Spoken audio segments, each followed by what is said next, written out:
Well, welcome back to Timeline Ranch. I'm back at it again. It is about 6:30 in the morning. So let me show you something interesting about my spray foam insulation.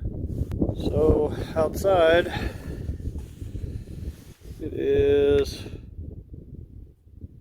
35 degrees. Inside, and I have no heat in here. It's no heater. I have a little buddy heater, but I don't use it, for heating the building. No, it's kind of dark in here. So 50 degrees, 49. So last night it was 60 degrees in that same spot that I just shot for the temperature. So it really didn't drop too much overnight for, that long of a period, being that cold. And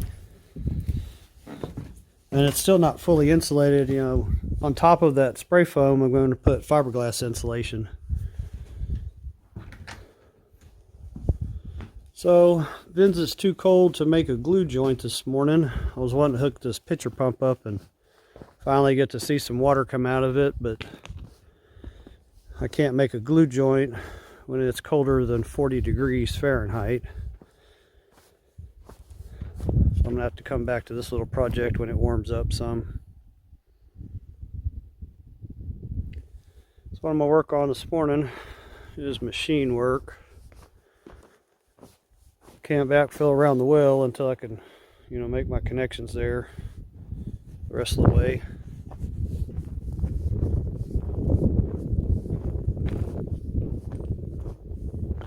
A little breezy this morning, not terrible, but not pleasant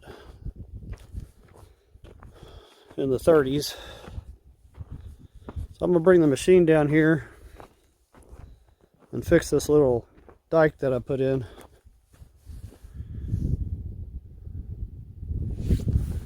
That level plane.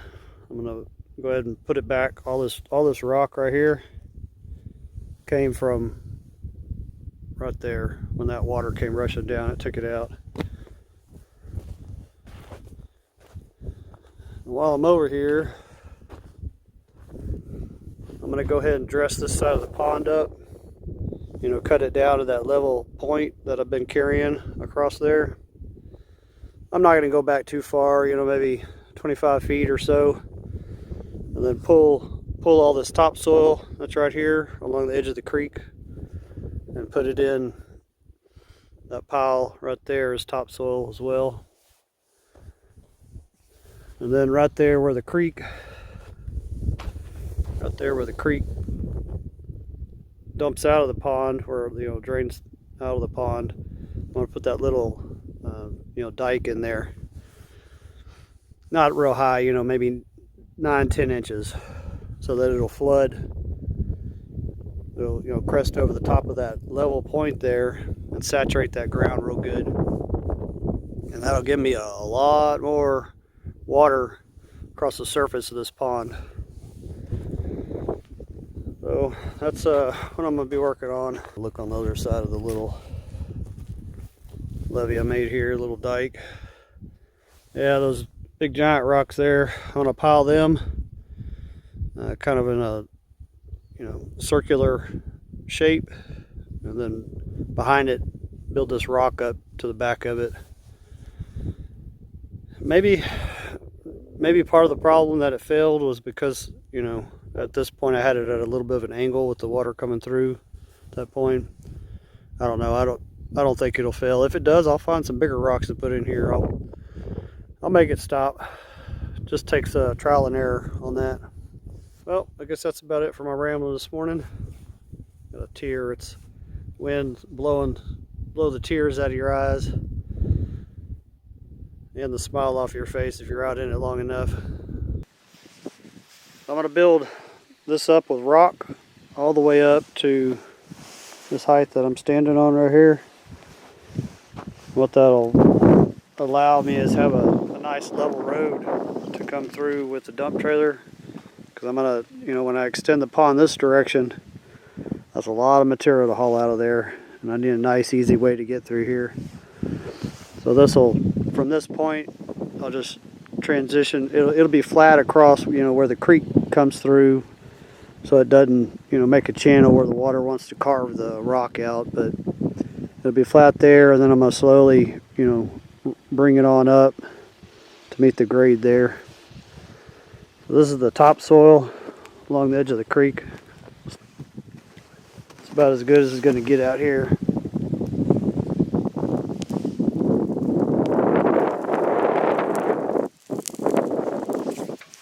It's dry, but it's good quality soil. Thousands of years of all the organic material that's up there to slowly break down and wash down these creeks over time. So this is all topsoil here I've already piled up. It's a pretty good pile. Probably going to make a rock sieve to run all this through to get the bulk of this rock that's peppered in there out.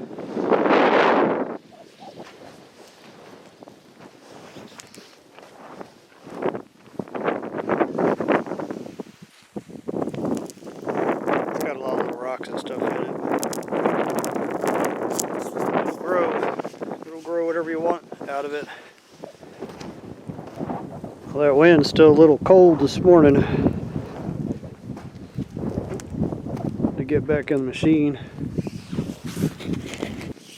I'm going to keep pulling all that topsoil back, and then I'll move over another section and pull all the rock out of that, bring it over here. Do the same thing, pull all that topsoil out. Yeah, I still need to cut that bank down. I'll have to shoot that though.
Pretty much it for the topsoil in that section. You can see I follow it as I hit clay, I just kept moving up. So that's the clay, the underlying clay layer of the topsoil there. I'm going to do the same thing on this section here. And then I've got a good chunk of topsoil on the other side of the creek still right there between the pecan tree and the creek to clear out. That's topsoil right there. I've got to move that yucca right there. You can see right there's the fence post. That's the edge of it right there, the property. And I'm going to keep working these rocks back in there where that creek bed comes through. You can see the water is pretty clear in the pond. You can see the transition from the shallow area down into the deeper section. I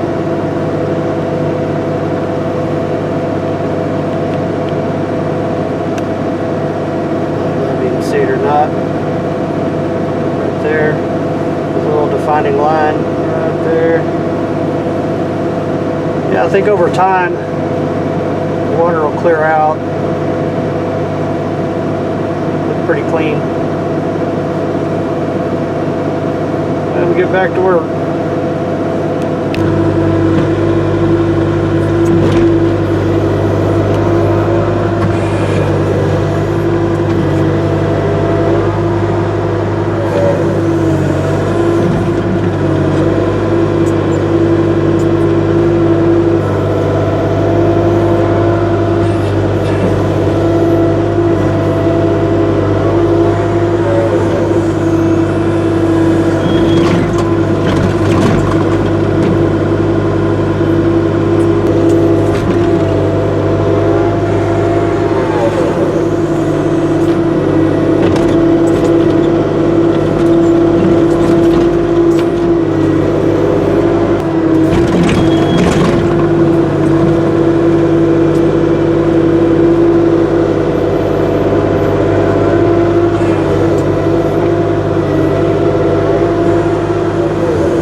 Well, it's a decent view from on top of the topsoil pile here. You can kind of see the road flattens out right there where I need to keep going up. Wind's died down some, it's not as bad. Warmed up too. Well, I don't like too much of having the topsoil pulled out of there. Just got that section right along the fence there to do, and then move that yucca.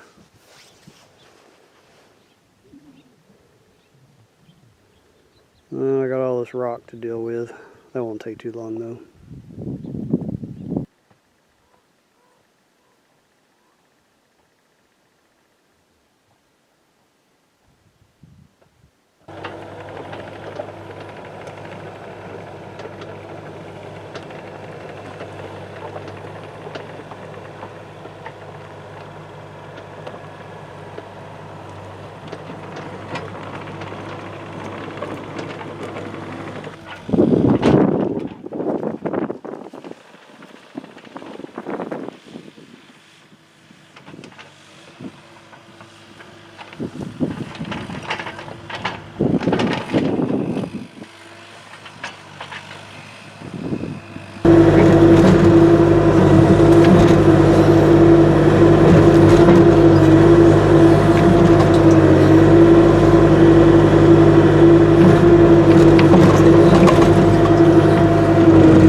It's time to transplant this yucca. I'd say it's about 7.5 feet, 8 feet tall. I've already dug a little spot over there in the creek for it. I'm gonna see if I can carry it by the root ball without messing it up. If not, I've got a nylon choker here to put around it, which I'll probably use that to set it, because I got to hold it up while I backfill with my shovel.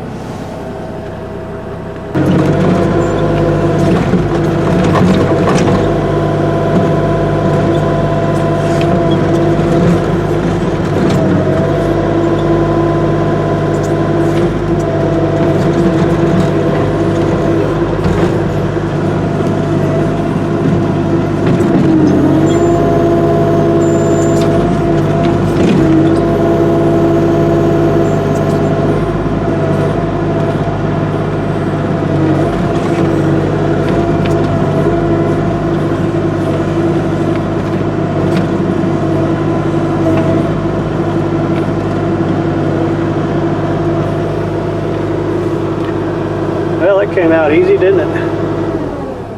We'll carry it over there and drop it in the hole.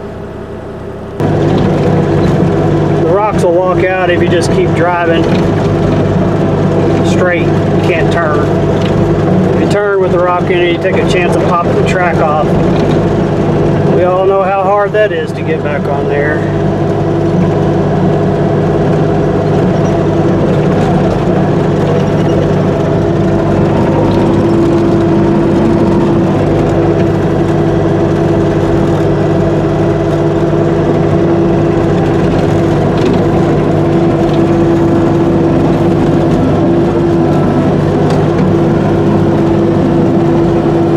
Look nice in here with the little yucca forest. They should stay hydrated pretty good in here with these little dikes I've got built in here, if I can get them to stay in place. And there's the hole.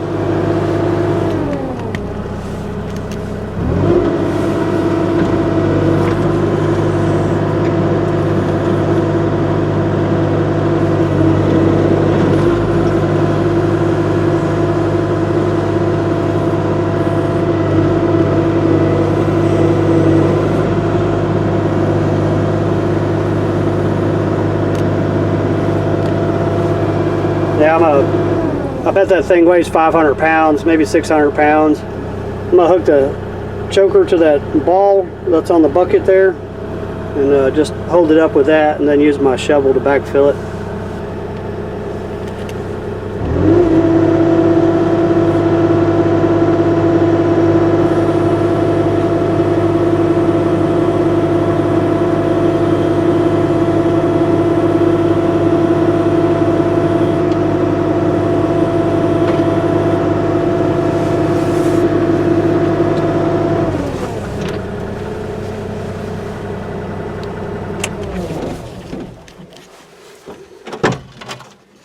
Alright, it's all handwork. Well, I'll tell you, this cat claw bush right here got me good when I was getting back in the machine. This thing's got some little curved thorns on it. Alright, let me grab my shovel.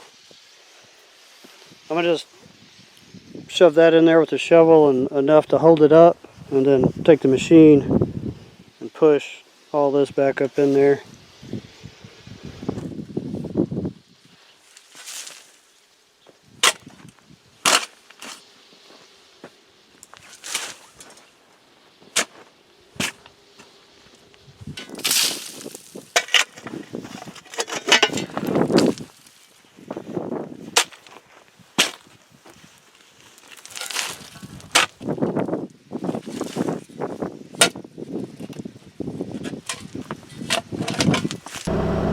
Well, hopefully it stays up. I'm going to take the strap down.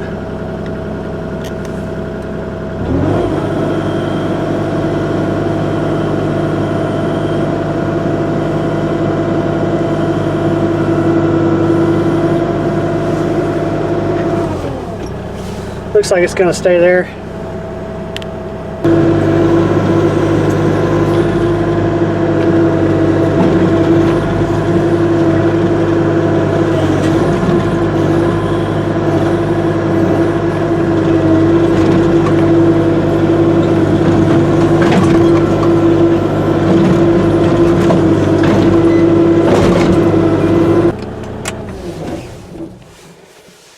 There was some research done on soap tree yuccas that showed only about 1/3 of the yuccas that were transplanted lived.